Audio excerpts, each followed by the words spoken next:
So I guess you're here because you've got the same problem that I've had, and that is that your strawberries are being eaten by those pesky squirrels and birds. And last year was a terrible year for me. I think I managed a total of 12 strawberries, and that was it. The rest were eaten by the birds and squirrels.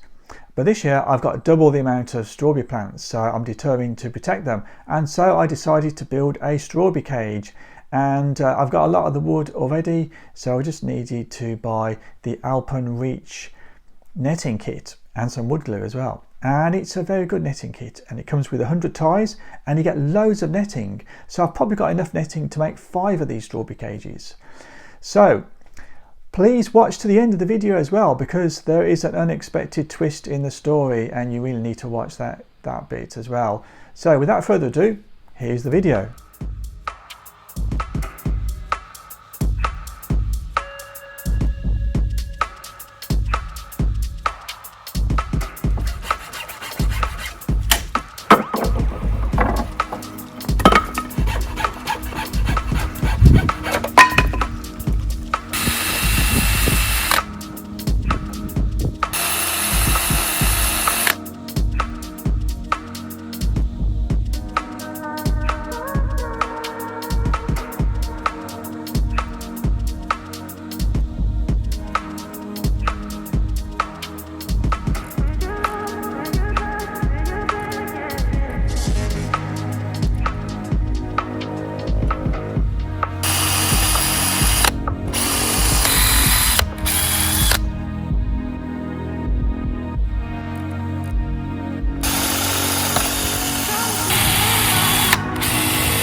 Yes, indeed, it was a mouse, and he probably got in via a gap underneath the strawberry cage if it wasn't quite on a level surface, or he may have just crawled through the mesh, because a mouse can get through a gap as small as 10 millimeters, which is the diameter of a pencil. But you probably won't have a problem with mice anyway, but if you do, you can always get some wire metal mesh with a 6mm aperture. And it wasn't a major problem for me either, because I think he ate about 6 or 7 strawberries out of my total yield of 2 kilograms of strawberries, which was much better than last year. So there you go. If you like this video, please thumbs it up, share and subscribe, and thanks for watching.